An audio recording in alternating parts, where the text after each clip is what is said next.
girls, and welcome to Fright Mic. I'm Liz. I'm Sam. And this week, we are still in prom. We are still... Still dancing the night away. We're still drunk. Partially hungover. Ready for another slow song. Ready to fight with our boyfriends. We've been drinking for so long that we've been drunk, hungover, and drunk again. That second win. We shined off our tiaras. Hell yeah. Got our dancing shoes on. I took mine off. I could not commit. Yeah, I've danced too long. They're off now. I'm barefoot in school? The gymnasium. The club? Yeah, the gymnasium. School gymnasium. That's where proms are, right? Yeah. Well, in most of the movies that we've been watching this month, they are. But that's true. Not this one. Not this one, though. In fact, a good segue. Thank you for that. We're going to be heading down the Australian film territory. We're going to be talking about 2009's The Loved Ones. All right, The Loved Ones was directed by Sean Byrne. Currently has a 6.7 out of 10 on IMDb. It has an almost perfect score on Rotten Tomatoes. It is at 98%. Ooh, I 98. know. That's good. But you're going to say like 99.9. Bitch. It should. It should be a perfect score in my opinion. Yeah. Yeah, this was a surprise. I felt like, I think you were the one that told me about this movie, I want to say. Maybe. I feel like you watched it, because I don't remember, like, how I would have found it, and I think, like, you had watched it, and you were like, oh, bitch, you need to see this. This is wild. This is for you. Yeah, I heard about it. Some podcast once upon a time. I don't remember. I've listened to so many horror, like, podcasts, and I don't remember which one the first one I heard it on first was, but I was like, what the hell, what are you talking about? The Loved Ones. I was like, I've never heard of this movie. Yeah. And it was so hard to find, and then one day I think I found it on Amazon Prime? Okay. I think that's where it is now, actually. Okay. I don't remember where I watched it first. Or maybe it was on Hulu. It was on something, and I was like, this is the best. This is wild. Yeah, this is crazy. Because I don't know, Australian horror is, like, not super my thing, so I was kind of scary. Oh, yeah, because you didn't like Wolf Creek, and that was Australian. Did not, yeah. And Hounds of Love, I think, is also Australian, if I'm not mistaken. Mm-hmm. And that one I could not finish. Not because it was bad, just because it was... fucked up. Yeah, it was disturbing. Yeah. But I will say, though, they don't mess around in Australia. Like, they just go all in. There's no cutaways. And that's the thing, and it's actually something that I really want to talk about at some point. You know, when we're talking about, you know, like all the torture in this movie, there are no cutaway shots. It's extreme. And I know that's something we were talking about in like the previous episodes for this month about all the complaining about all the cutaway shots, particularly with Prom Night, the remake. Yeah, they go all in. They don't fuck around. You see everything. And it lasts so long. Oh my god, like the drill scene. Those, I mean, the special effects though, like, or I guess like practical effects for this movie, they're so good. I know. And this came out when we graduated high school. Yeah. Right? Yeah, 2009. Yeah. Wild. Yeah. Like, literally came out so long ago, yet it's only been the first, the last, few years that we've heard about it. Yeah, that's true. And it doesn't look like, it's, like, you can't put an age on it or a year on it, you know? Right. Like, it's just one of those movies where it's timeless, I guess, would be the time for it. Like, I didn't sit down and watch it and think, like, oh my god, early 2000s. Like, you could tell. Right. Maybe it helps that it's Australian, though, because, I mean, some, like... Yeah. Or, like, Canadian horror movies. You know, I feel like they have, like, a different feel. They do. So, maybe that's why They put that filter on where you, like, time doesn't exist. Yeah. Yeah, it's like Ginger Snaps. I mean, I can tell it's, like, a little bit older, but not really. Like, if you showed it to me, like, watching it, it's not like I'm like, oh, this came out at this time. It kind of has that, like, foggy lens. Yeah. Of, like, 90s movies, because we're, like, used to watching them on, like, VHS, because that's what we grew up with. Yeah. For the most part. And then, you know, now everything is high def, and you can see the sweat. It's disgusting. Yeah. I know. I don't ever want to be in a movie. Oh god, no. No one needs Horrors to see for days. That's true horror right there. Right. Yeah. Oh my god. So there's a lot to unpack in this movie. So let's get into it. We start off with a bang or a crash. That's true. That's true. We've got our boy Brent. He's learning to drive with his dad. He's making fun of his music, calling it old man music. And then we see this bloody, messed up, shirtless young man in the road, causing them to promptly freak out, crash the car.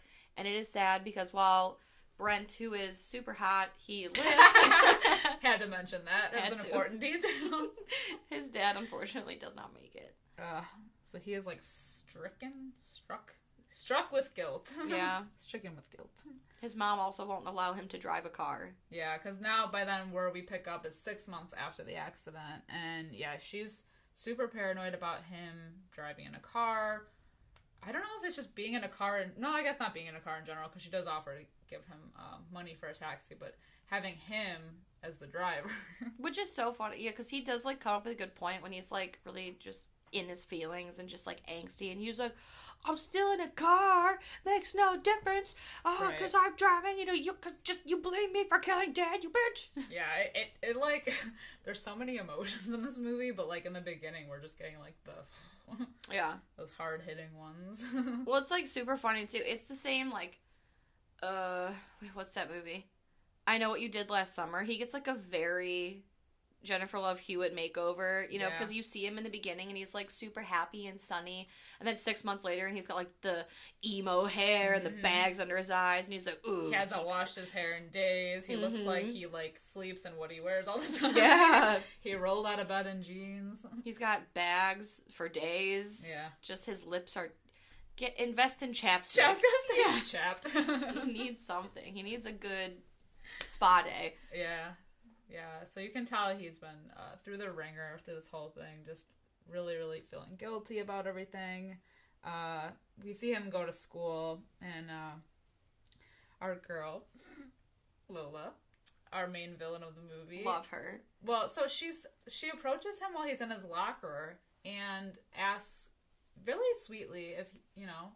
Can you go to the dance with me? Right, if he would go to the dance with her, and he's not, like, a dick about it, which is, like, the kicker of the whole thing. He's like, oh, you know, sorry, I'm not even gonna try an accent. He's like, sorry, I'm going with Holly.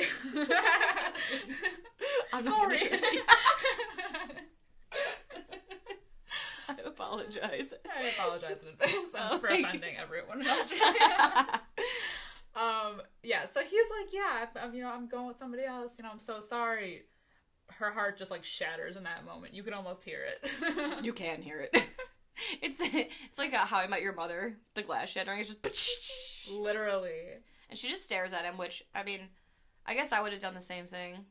If someone was like, no, I'm going with my girlfriend, I'd be like... What? I'm your girlfriend. Right. I'm your girlfriend now. We also get this, like, side story, too. So while this is going on, we get this, like, weird side story of Brent's best friend, Jamie, who is in love with this, like, goth chick named Mia? Yeah. Mia.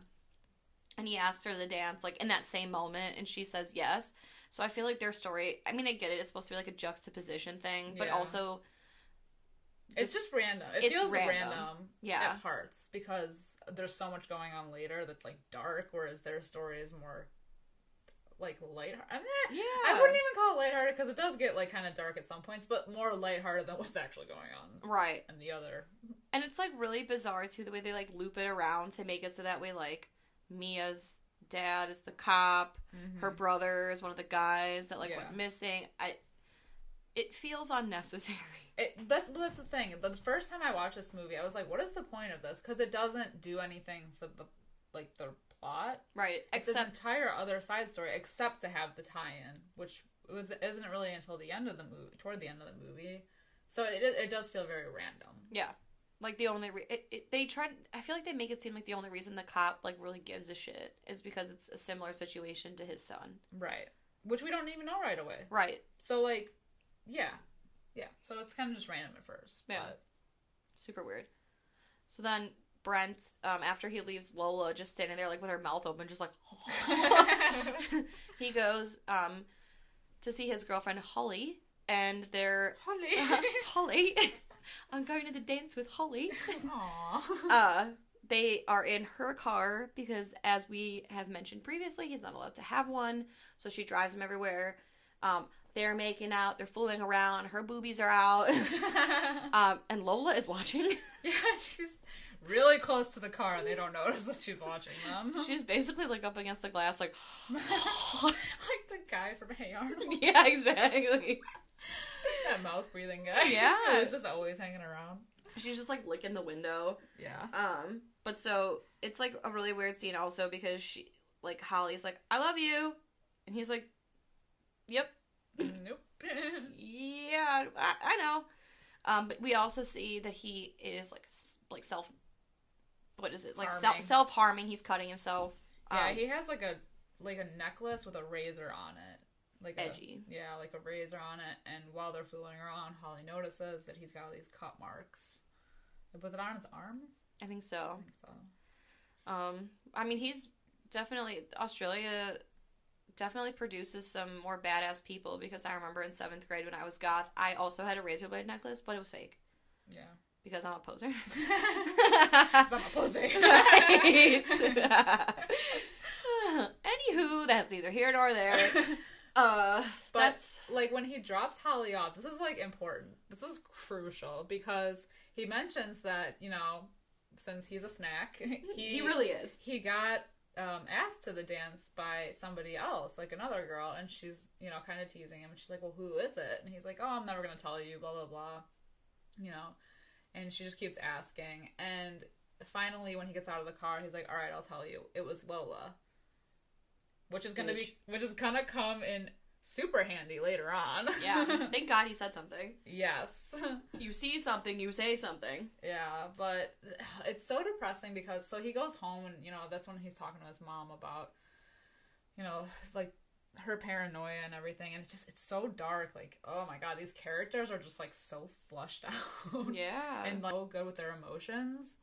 Or like it just gets so dark and everything, and we get that next scene where he's by the cliffside, and I don't know if it's like a quarry or what it is, but he's kind of like moping around with his dog, and he's listening to his iPod, and it's this scene where like we kind of get the extent of how he's like suffering, dealing with things, like his like depression and everything.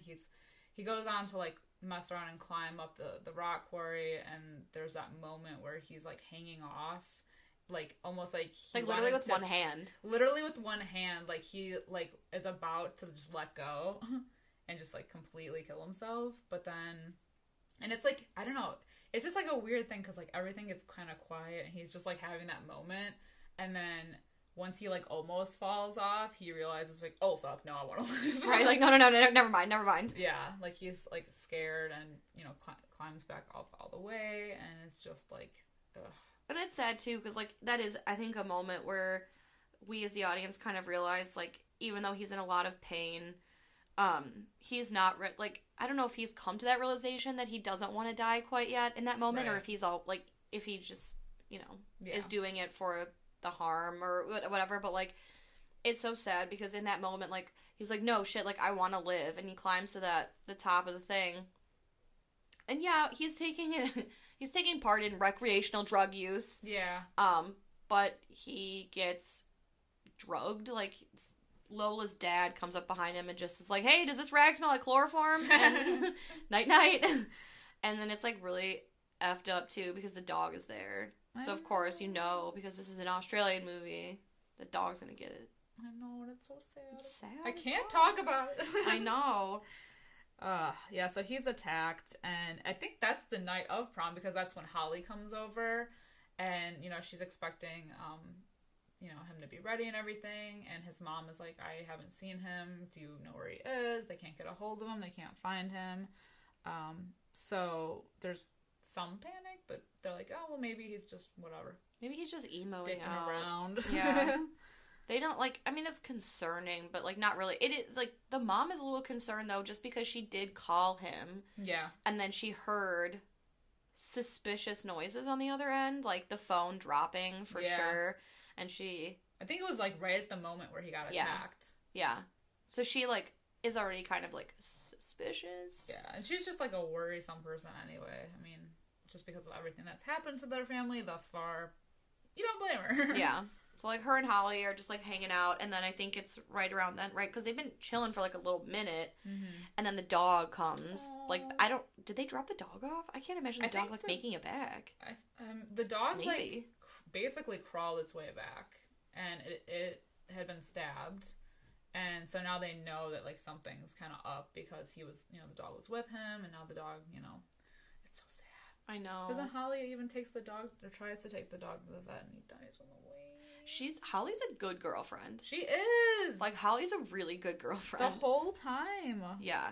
Because she kind of, like, doesn't give up hope, and, like, yeah, just, like, caring for the dog, and, like, hanging with the mom, and, like, there's this whole, like, thing with the police that, you know, it is what it is. Like, they're just, like, working with the cop to, like, try to find him and whatever, but she's so strong through the whole thing. She is.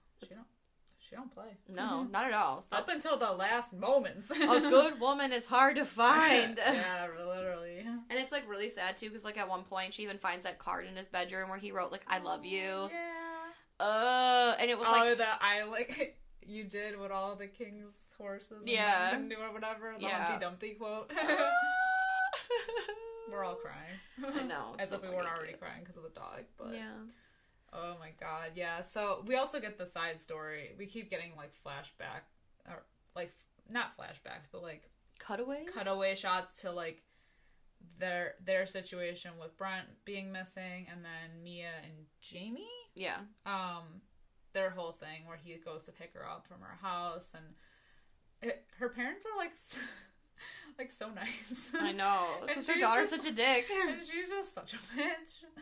Oh my god. They're like, we need to take pictures and all this. And she's just like, fuck you. Yeah, she's like, no.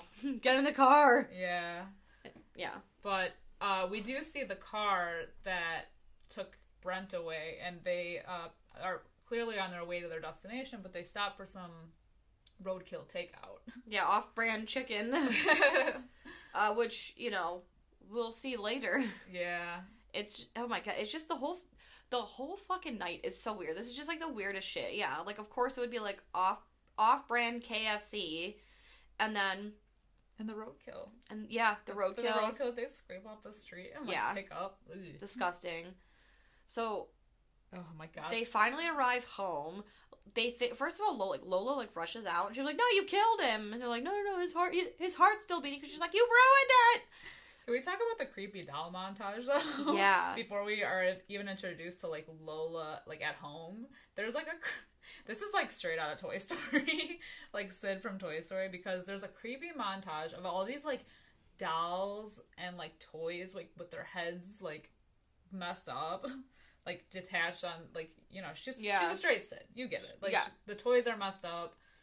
Mutated. She likes to mutilate. Yeah. That's a given. Yeah, but she's super crafty because she's writing in her scrapbook too. True. The bitch loves arts and crafts. Yeah, it's like super weird, and this song keeps playing. I forgot the singer, but it's like this weird song about like being pretty and like I'm not pretty enough. Yeah, so she listens to it all the time, and it's like the lyrics are kind of like messed up. It's like, am I not pretty enough? Should I try harder? Don't I make you laugh? Like, why do you see right through me? And it's so funny because this song plays like 5 times to the movie. Mm-hmm. She even sings it at the end. And at one point she tells Brent, she was like, this is the song my boyfriend and I are gonna dance to at our wedding. What? A song about a man like ignoring you because you're not good enough? She's already got this planned out. Yeah. It's bizarre. So, like, she's in her bedroom, and her dad comes in, and this is the most incestuous relationship I've ever seen in my life. Oh, yeah. It's sick. It's... bleh. He comes in, and he has, like, a dress for her, and he goes to sleep. She's like, no, help me put it on. Gets, like, down to her underwear, and he's like... skivvies. Like, he's literally looking at her like... yeah. Like a piece of meat. Oh. It's so fucking... it's so weird. It is weird. And she's like, yeah, she's scrapbooking. She's listening to this bullshit song... and poor Brent is out there drugged. He comes coming to, yeah. He's strapped to the chair.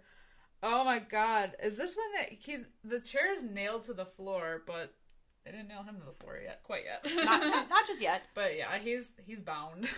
And so like he wakes up and it's this fucking weird situation. There's a disco ball in the living room. There's a table full of off-brand chicken. Screamers. Yeah, you've got the dad who drugged you across her moot. You've got this like lobotomized mutant looking woman. Yeah, this woman looks like me in the morning. Like, it truly does. She's this like vacant look on her face the whole time. Yeah. And Lola. And she's like, hi. This scene is straight Texas Chainsaw Massacre. It's like wild. There's a few times where this movie reminds me of Texas Chainsaw Massacre, like heavily inspired by. And this is one of them, like the dinner scene. Yeah. Because it's the angle too, because we get it from his angle where, you know, he's at the end tied to a chair. Everyone's looking at him. Yeah, everyone's looking at him. They got nasty ass food in front of them. Mm-hmm. Yeah. And they take this syringe filled with bleach and stick it right into his neck and like his vocal cords basically. So it's like, oh my god, the noise. So like it's like gurgle. Yeah, so he can't speak. But he screeches. Mm-hmm. It's almost like a screech. Now, I'm not a doctor, but can you recover from that? I don't know. Like, did you ever, if somebody injected bleach into your voice box, I don't know if there's any going back from that. I don't know, man, because I feel like bleach would kill you, period. Well, yeah. It's crazy. Yeah, so it just sounds like this weird... what does it sound? It sounds like somebody's, like, rubbing two pieces of styrofoam together. Yeah. You know? Every time he, like, lets out a screech. Yeah, so, like... And it's this whole thing, like, they do it all the time where they're, like, tormenting him because they're like, we can't hear you. It's like... But, like, the creepiest part about the scene where they're jabbing the needle in his neck, I mean, other than that, is that, like, did you notice that they don't blink in that entire scene? None of them. The dad does not. Even when he gets up to, like, get the needle and everything, nobody blinks. They're all psychopaths off the bat. Yeah, that's like some Hannibal Lecter shit. It is. I don't think I've ever noticed that. It's just like... It's creepy. I It makes know. everything... And especially because they, like, the dad and Lola, they have those big-ass eyes, and they're just constantly, like... Yeah. You know, bugging the whole time. Yeah. That's straight serial killer shit. Yeah. And it gets if you worse. don't blink, you're a serial killer. It gets so much worse. It's just like the most bizarre thing ever in the entire world. So they're like after they do that, they decide that okay, they're gonna eat this like off-brand chicken, and it's just like so bizarre because everyone's quiet. Brent is just sitting there. So is this lobotomized woman that they call Bright Eyes, who is definitely 100% Lola's mom. Mm-hmm. You don't find out till the end. But Lola's like jealous of her, even though she looks quite literally like shit, like death. And so while they're eating, well, she's a daddy's girl. Yeah, of course. Yeah, yeah. She's trying to be something else too.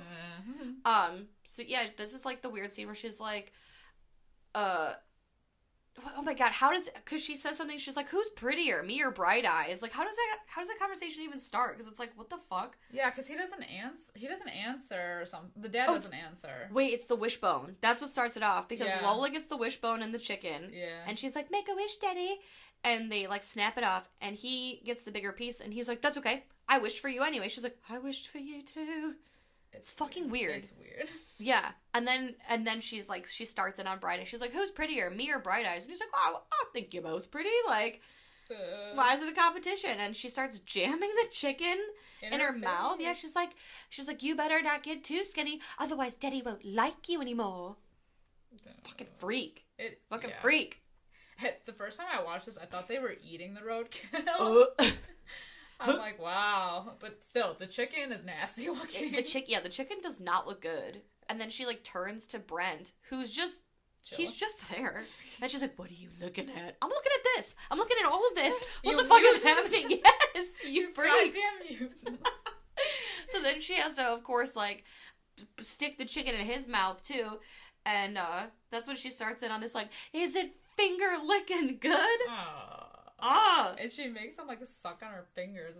And then the dad gets jealous. Yeah, then he gets the hammer. Yeah. And then it turns into the scene where Brent is like, I have to pee. And then she threatens to nail his, I don't know, cash and prizes at the table. It's meat and 2 veg. His schlong to the chair. His schlong. He's Beavis and Butthead now. Yeah. But yeah, she's like, I'm gonna nail it to the chair unless you pee. And then, of course, he does. Thank God. At, like, the last minute. And she's like, it's crying. Oh, it's so fucking weird. Why are you like so weird? Have you never seen a penis before? It's so weird.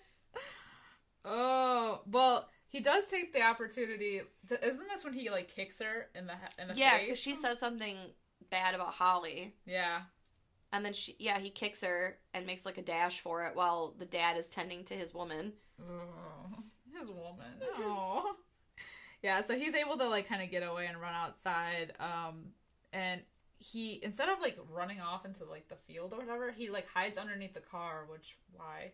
But the dad goes out and finds him, he gets in the car, pulls out, he's chasing him in the yard with the car, up a tree, and, you know, they need to get him down from the tree, so they just start, like, whipping shit at him. Yeah. Like, rocks and all this stuff, and unfortunately, eventually, they do hit him, and so and this is, like, amazing in of itself, but, like, they hit him, and he falls, like, head first on the car. Like a ton of bricks. The car. Like, how are you still alive after that? You were pretty high up. He survived. He survives so much. I would definitely be dead. Yeah. Like, I would have physically, mentally, emotionally given up at the beginning of all this. I would have been dead. Oh. So to make sure that he doesn't go and try this again, they nail his feet to the floor. Not with nails, but with knives.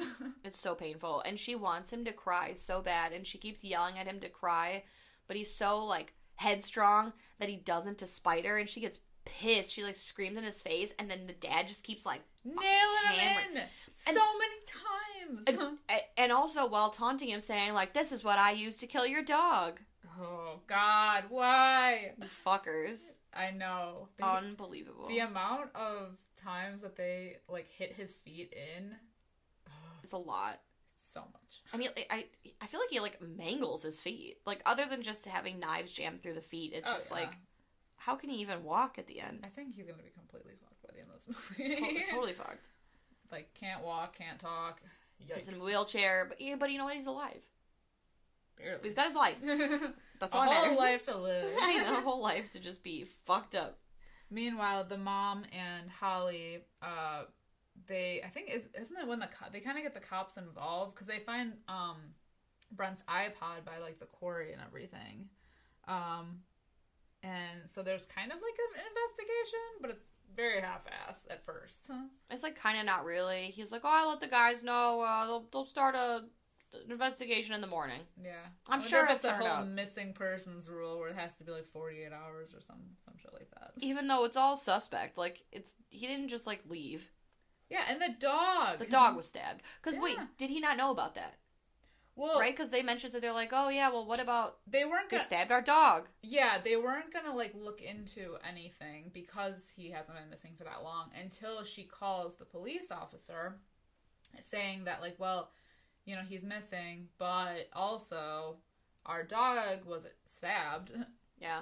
And, you know, killed, so that's the only thing that kind of, like, true, encourage them to maybe look into it. Now it's an attack. Yeah. But, and then back at Hell House. Literally Hell House. Lola LLC. is showing off her scrapbook. So we learn it's, there's all these pictures of these boys, and they're all, like newspaper clippings of missing boys, or boys that have gone missing. It's our serial killer trophy. Yeah, and we even see one of them, which Brent recognizes, the guy from the beginning of the movie, is one of the pictures in her scrapbook. Timmy Valentine. Yeah. So he already knows that, like, this family has not only fucked him up, like, now, but also fucked his life up from the beginning. And she even says, she was like, he's the one that got away. He's probably dead now. But, like, the way she says it, like, he's the one that got away. It's like, he literally got away, but also, like, she wants to say it like she's heartbroken. Mm-hmm. You know? And it's just, like, so creepy, too, because she also, when she's, like, going through, she's like, oh, remember this one? He wet himself. He peed his pants. Ah! So fucked. Well, you bitch. So fucked. She's so maniacal. Completely crazy, completely cruel, completely heartless humorless, feelingless, just a monster. Do you think that, like... A sociopath. So, obviously, the dad must have been doing this from the beginning. Like, maybe even before she was born. Her. Like, yeah, like, how... Like, I don't even know. You think, like, the dad was, like, a serial killer? Yes. Those, like, you don't have those crazy eyes. Beforehand, yes. And, like, you know, like, we don't get, like, a backstory on them. You know, we only see the missing boys, so obviously they've been doing this for a while, but, like, we don't know really how long, per se. And the fact that he's, like, showing how to do this now, it's like, you wonder, like, what he did in the past. Well, he's so good at it, too. I know. He, like, knows beat for beat. I mean, he shows her how to do things in the movie, so it's like, she's like a serial killer in training. Yeah, it's a totally different meaning to daddy-daughter time. Yeah, right? This whole movie is. The things you teach your kids. Right. Yeah, he's truly got her... He's got her well-trained. Yeah. That's for sure. This, like, fucking sick shit. Yeah, and including... This is when she carves her initials on his chest. With a fork! With a fork. A dinner fork. A dinner fork. A rusty-ass fork. Yeah. And then she throws salt on the open wound. Which is another Texas Chainsaw Massacre thing. Yeah. Yeah, it looks painful. And then he's got his, like, weird styrofoam screech going on. It's just... I feel so bad for the dude. Oh my god, but despite everything, he just, like, keeps on trucking to, like, spite them. Yeah. And she gets, Is this where she gets, like... Oh, no, because right after this is, like, really weird, because then all of a sudden it's, like, she's getting crowned. Yeah. Right? They like, taunt him for a while, which is, like... and then they go back to, like, the prom. Like, it's, like, torture, and then, oh, yep, the dance. Yeah. So, like, yeah, after they're done, after they've had enough of throwing salt in his wounds... They decide they're going to crown the king and queen of the dance. And guess who wins? Oh my god, it's Lola and Brent. Get out of town. The crowning. The crowning. Their little paper crowns. Yeah, and it's so funny because he's got the little blower thing. Like, you know, where you, like, blow and the little thing rolls out. Yeah. And she's like, blow your thing. And, he's literally barely alive. Yeah. He can't even breathe. It's like literally stuck to his chapped lip by the grace of God. And she's like, blow it. And she's like, Daddy, get the hammer. And then he's like, fuck. But it's funny because he can't speak because of the bleach. And then when he blows his thing, it doesn't make any noise. Yeah. Wild. Just like him. I know. So then she's crowned. And then they share a beautiful dance to that stupid fucking song. I'm not pretty. That's the only line I know. Yes. Oh my god. What was the one that always gets me? Oh, I don't remember now. It's like this dumbest shit. Like, should I try harder? God. Why? What a mopey tune. Yeah. Don't I make you laugh? No. Back at the actual prom, we do see another glimpse of Jamie and Mia dancing on the floor. And she, by now, because they had been drinking out in the car and smoking the devil's lettuce. The devil's lettuce and just chugging vodka. But they did make it in the prom, eventually. And she, like, straight up feels him up on the dance floor. And everyone's watching. Everyone's watching. She's like, what the fuck are you looking at? I'm looking at you jerk off this dude on the floor. Real edgy. Yeah. They get kicked out immediately. And then they go take it to the parking lot. Which they also get kicked out of. Which is a cool scene, though, because at the same time, like, while Lola's doing whatever, they make it seem like the dad hears them and is, like, going out to the car. Oh, just, like, the way it's shot. Yeah. But it's not. Nothing happens. Nothing happens. But oh my god, this dance though. Oh, are you fucking kidding? God. It reminded me so much of, like, Zack and Miri when they do, like, Swallow My Cockachino. And he's, like, pouring the beans on them while they're banging. Because the dad is, like, throwing glitter on them while they're dancing. Lola, yeah, so Lola basically, like, hops on Brent's lap and, like, forces him to, like, kind of dance, but while sitting. Oh, can you imagine, like, having her, like, on his lap, like, shuffling about with the knives in his feet still. Fuck. It's so much pain. And she's, like, giving him this whole speech about how, like, yeah, they're gonna play this dumbass song at her wedding, and, you know, she's gone through all these frogs, and she's looking for a prince, but guess what? He's just another frog. And she turns and she's like, will you dance with me, daddy? And then they share this, like, really weird dance to this song, and it's slow dancing, and they're so close, and then they almost fucking kiss. They almost kiss. They are interrupted by something. Yeah. I think it's like a noise Brent makes. Yeah. Oh my god, it's so creepy. But while they were distracted with their moment, Brent's able to get a hold of his razor necklace and kind of like shimmy it against the ropes. Yeah, he's working on the ropes. Yeah, so that's binding his hands together. After they share a beautiful dance, which is disgusting, then they decide that they're really going to amp up this evening and make it a night to remember by pulling out the power drill. And it's Lola's turn. I think she's had enough practice. She's going to try this one on her own. It's super special. So she comes at it with the power drill and she like fucks it up. And then Dad's like, no, you got to press harder. Really like, push it into your body and like press. I like when she's like, you're my first drilling. Yeah. Like, oh, great. Whoop-de-doo. I've got an amateur. Yeah.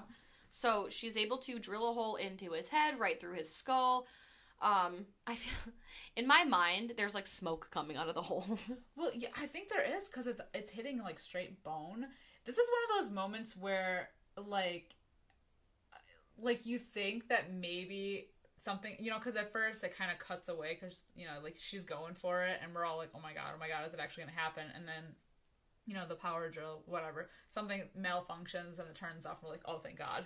Oh no, they get it like right back up and they like go for it. We see everything. It's very visceral. And oh my god, and you can hear the screeching from him and it keeps going. Like, this is what I mean when I say that they don't cut away. There's no transition here. We are just straight on drill to skull for like what feels like 10 minutes. Yeah, that drill bit disappears into his head. Oh my god. So bad. And there's sparks and there's smoke. It's true. Like bone flakes are just flying everywhere. And the dad's like, oh, well, don't go in too far because, you want him to be able to like... Right, you'll kill him if you drill into his brain. You want him to be like scrambled eggs. Oh my god, yeah. So like, they're definitely making zombies because they do at one point like open this like hatch in the floor, and that's when the roadkill comes in because you just hear like all this moaning and like her and her dad are just like, oh yeah, dance for your food, dance for your supper, yeah. Or sing for your supper, yeah, sing for your supper. See, I feel like the trapdoor bit is just like the cherry on top of this fucked cake. Yeah, because it's just like it's a whole new level of messed up. It's crazy. So they like throw this roadkill down in there. So we been knew that they've done this for a while, but now they've got a whole like horde of these lobotomized missing things. boys. Yeah, that they've been keeping around. They're like basically mutants now. Yeah, because they're in a cellar in complete and total darkness with no food. It's just them. They're all lobotomized. Turned into cannibals too. Yeah. You know what it reminds me? Have you ever seen the movie The Road? Yeah. Oh my god, It reminds me of this scene so much with the fucking people that keep the mutants in their wreck. Yeah. It's very that. It's the same thing. It's like the same energy. The same energy. So horrific. We already know what they're trying to do with Brent here, and she's got to pour this like hot shit in his brain to boil it. What does she say? She's gonna say like, does she say scrambled eggs? It's like, it boils your brains. It boils your brains. You know that they've, I guess this is something that Jeffrey Dahmer did. So Lola's kind of like a inspiration, or Jeffrey Dahmer was an inspiration because he would lobotomize his victims. He sure would, because he wanted to just have like sex zombies. Yeah. Yeah, it's fucking weird. Yeah. It boils your brains. But he wouldn't put water in. He would put acid in. Yeah. Because that's what he was trying to do. He was trying to like make a zombie, essentially, so he could just like fuck it with no repercussions. Oh. I think. Quote me if I'm wrong, or don't quote me if I'm wrong. You know what? Don't even mention it again. We're moving on. So yeah, she like has this concoction that she's gonna pour in his head hole, and she misses, and she's like, Daddy, I think the hole's too small. And he's like, oh, get out of the way, kid. And they keep drilling. Yeah, they make it a bigger hole. Oh my god, they keep fucking going. But before it can progress... I mean, I was going to say before it can progress to a dangerous level. We're already there. Before he can really, like, truly get fucked up, Brent is able to get free. And he slashes the dad, like, across the face, which stuns him. And then Lola's like, blah. And then he pulls the knives out of his feet, and then he just, like, essentially just repeatedly stabs the dad in the neck. So many times. So many times. Which He I saves would the also. shit out of him. And then he like pops Lola in the face. which is amazing. Because they're struggling and he punches her and she's like, brrr! And then he punches her again, knocks her out. He throws the dad in the pit. Oh boy. So then he's feasted on by all of the creations. Yeah, the mutant kidnappees are eating him, and Lola watches the entire thing. It's great. Because he also watches, like, the dad, before he falls in, watches him, like, cold cock Lola until she's out. Mm-hmm. And then she watches her dad get eaten by all the things that they've created. So it's just, like, this beautiful, just delicious revenge dessert. I just want eating it all day. We all cheered. We did. But unfortunately, Brent, like, climbs over and watches the dad get devoured, which then gives Lola the upper hand. She also then, like, grabs him by his feet and wheelbarrows him in. Yeah, so he's also thrown into the pit, left to fight off the cannibals. Which, luckily, Lola's a dumb shit, and she's just filled with rage, and she starts throwing, like, objects at Brent in the hole, and I think she throws, like, a flashlight and some, like, weapons. Something that he can use, because he ends up, like, killing all of them. Yeah. So after they, like, try to attack him. Right. He basically gets, like, the upper hand, because while they're feasting over there, he just kind of, like, hides and, you know, whatever. And then he like, defeats them all. Yeah. This kid has more strength through this, like, whole shit-eating, like, I mean, just, this is, like, life-ruining ordeal than I do on a Monday morning trying to get up for work. Right. I would rather die. Well, you gotta figure probably the cannibals probably don't have a lot of strength either because they're starving. True. But there's still 3 of them to his 1. And he's been through the ringer at this point. He, like, can't use any part of his body because it's all been destroyed. I'm surprised he can stand. I know. It's shocking. Maybe it's like you do what you have to do when the adrenaline is flowing. That's true. The adrenaline does give you, like, super strength. Yeah, so maybe he didn't even feel... By then he was so numb. Yeah. And maybe his brains were a little scrambled by this point. It makes sense. We all go a little mad sometimes. We all go a little mad sometimes. Back to Holly. She is laying in bed. She's thinking about, you know, the night's events. And she finally recalls the moment where he was like, Lola Stone, she asked me to the dance. And she's like, hold on a minute. So maybe there's a chance. Yeah. And so she calls the cop, right? Yeah, so she lets the cop know, like, what's going on. And this is when he gets more, like, interested in it. Because he said that he would, like, stop by to go see. Probably because they're, like, known as, like, the weirdo fucking family. Yeah, and, like... They're the Hewitts. And, like, at some point, Jamie has dropped Mia off at their house, and she's completely obliterated. And, you know, the dad is still awake and kind of just make sure she's all good. And they have that, like, shot where they pan over, like, their family picture, so you can see that their son, you know, he went missing. Yeah. So he was one of the missing boys. So now the sheriff has, like more a personal investment. Yeah, because it's so similar to what happened to his own son, whom they never found. Yeah. But this case is, like, kind of hitting him in his heartstrings, pulling his heartstrings. Yeah. So he goes over to Lola's house. He can see there's a disco ball on. Shit looks weird. He comes inside. He almost doesn't think anything. Like, I mean, it's weird in there, but, like, he almost doesn't find Brent. But luckily he does. He opens the floor. Unfortunately for him, though, Lola was waiting, and she gets him in the face. Machetes him in the face. Yeah. Oh, and by this point, she had smothered Bright Eyes with the pillow. Oh, that's true. Yeah. Yeah, Bright Eyes was just chilling in her bed. And Lola said, "Good night, Mommy." And that's how we find out that, that's her mommy. Yeah. Well, now that she doesn't have a daddy anymore, we don't need Bright Eyes around. She's a bitch. No. I don't think she's a bitch. Yeah. Lola does. Yeah. Let me just clarify. This poor lobotomized woman. Poor thing. I know. But, yeah, so she machetes the cop in the face, and he falls in the pit. Yeah. And then bodies are really stacking up here. Like, literally. Literally stacking up. Which Brent does later to escape. So there's a gun down there, which he grabs, shoots at Lola, but misses. She ends up finding his, like, razor blade necklace, which she puts on because she's a true psychopath. And she says, I'm gonna go to your house now, and I'm gonna stab your mommy in the neck, just like you did to my daddy.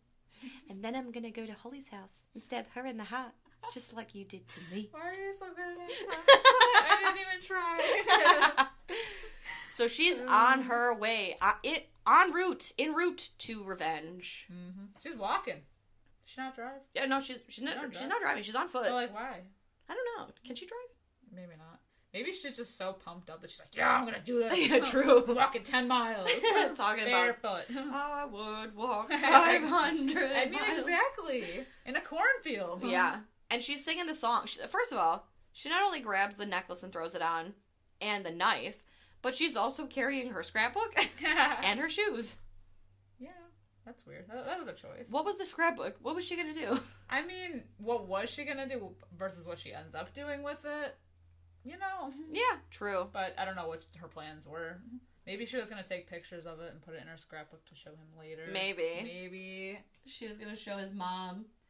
Yeah. Like, this is what happened to your boy. Oh. So, while she's en route, she's singing that stupid-ass song. Holly, she's on her way over to Lola's house also. And we see the car approach. So then Lola, of course, like, fucks with the car. Yeah, she throws the scrapbook at the car to get her attention. Oh, is that what she throws at it? Yeah. Ah. So that's what makes Holly, like, stop because, yeah, she, like, thinks she hit something. Okay. Giving Lola the opportunity to approach the car and then attack Holly. She has crazy eyes. And she's covered in blood. And so Holly knows that she's definitely the one that has kidnapped Brent because she sees his necklace on her. Well, Lola's wearing it. And they have a knife fight. In the street! It reminds me so much of Kill Bill. Yeah. We have ourselves a good old-fashioned knife fight.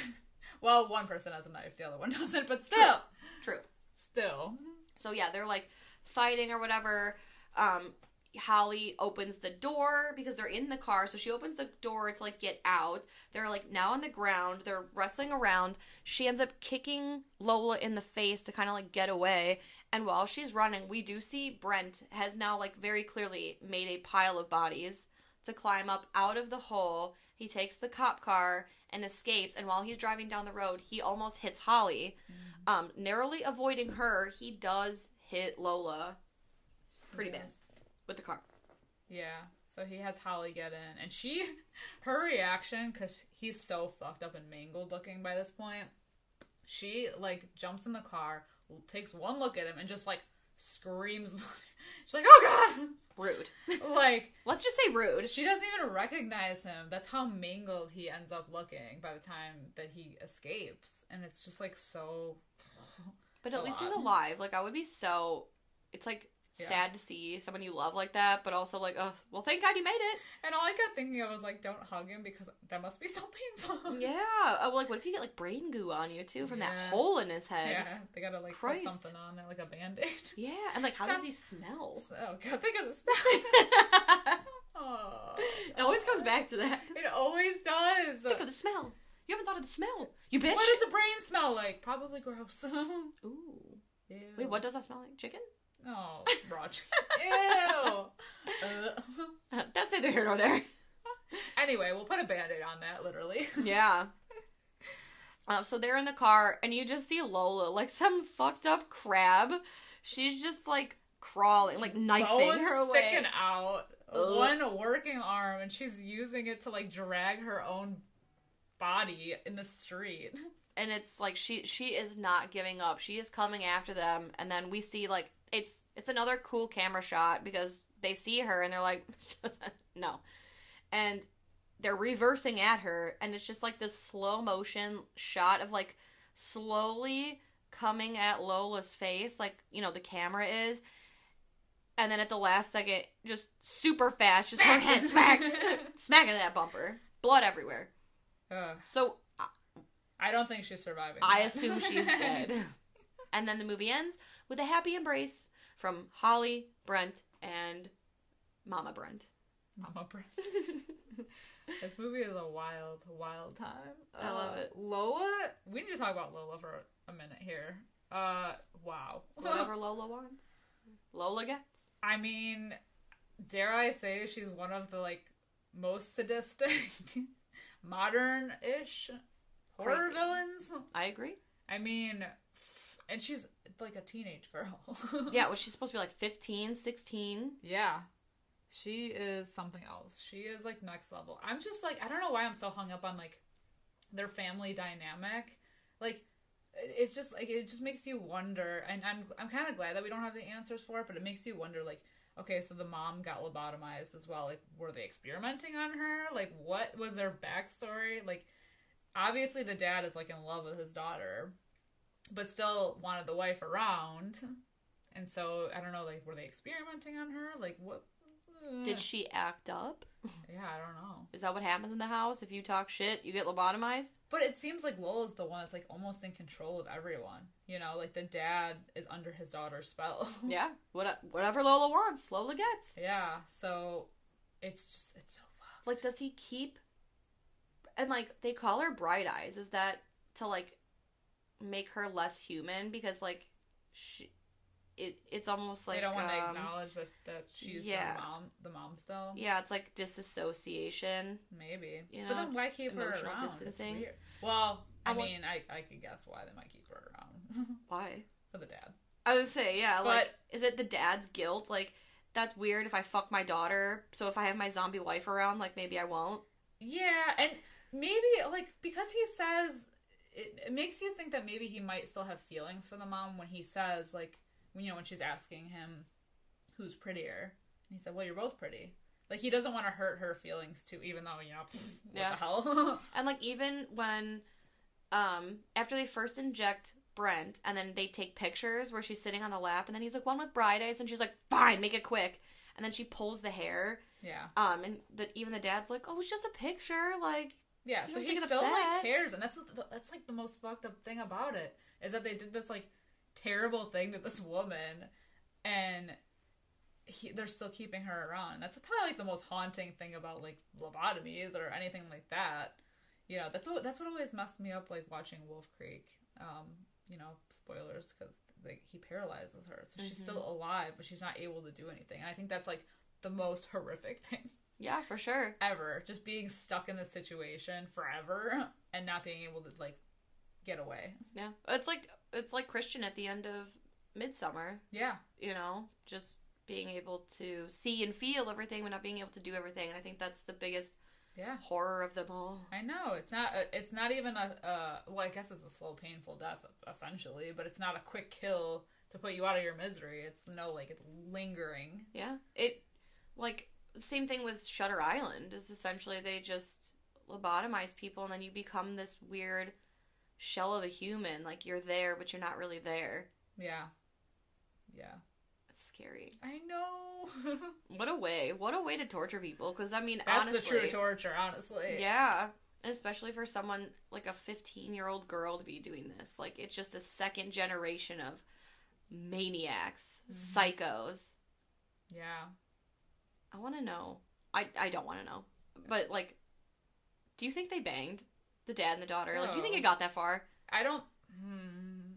Because that's really weird. I don't think they have, because and this is so weird that we're like dissecting their relationship in this way. But I mean, they make it apparent in this movie. I feel like they would have kissed them for sure. Like they were like acting like they were like a new boy and girl that were going steady, and this is like their like first dance, their first time. Like if they had already done the deed, I think that would have been more apparent. Like we would have, known. It was definitely on the track for that, though. Yeah. Oh yeah. Like if they hadn't gotten interrupted, things would have gotten even more weird. I cannot believe what I saw. That's what, of all the things in this movie, that is what made me the most uncomfortable. Right, and just and like it's so crazy because the first time I saw this, when we were talking about the brother. Mia's brother, he had gone missing, presumed to be one of the missing boys from Lola's pit of terror. I thought about maybe the possibility of him being the one from the beginning of the movie. I think he is. But... Oh, no, it's the other guy. Well, yeah, but... Wait. So is it? Is it the other boy? Because I feel like if it were him, he would have gone home. Well, that's it. So, I think you're right. I think it is the boy from the beginning is the cop's son. Because he's the one that got away. and he's still missing. So, like, when Lola says, like, he's the one that got away, he's probably dead. I wonder if he was on his... Right, but, like, I wonder if he was on his way home and ended up just dying somewhere. Just dying in the process. Yeah, possibly. Only because they linger on the photo of him for a while, so it made me think that maybe he was the one that caused the accident in the beginning, because he was the one that got away. Yeah, maybe he was on his way home. Yeah, like or he tried. But then I was like, if he would try to make it home, like, then he would be home. He wouldn't still be missing unless he, bled out or something. Yeah. They seem, well, that's the thing. Like, I think because they're so far away in the country, like Lola is, I think had Brent not had that cop car to escape with, I think he would have been dead. Yeah, he would have bled out for sure. Absolutely. Just brain goo everywhere. Yeah, all the torture that he's succumbed to. Like, he's lucky that he survived. He's lucky that he had a car. He's lucky that he's coherent enough to drive it, first of all. Mm-hmm. You know? And it's just so funny because his mom was like, no, you can't drive a car, it'll kill you. But the car, I think, is the thing that saved his life. Yeah, really.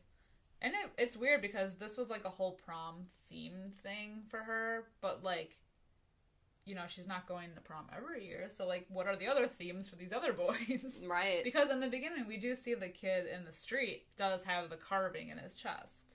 But... you know, is it every school dance? This is, like, a thing that happens. Right. Is it, like, a ritual?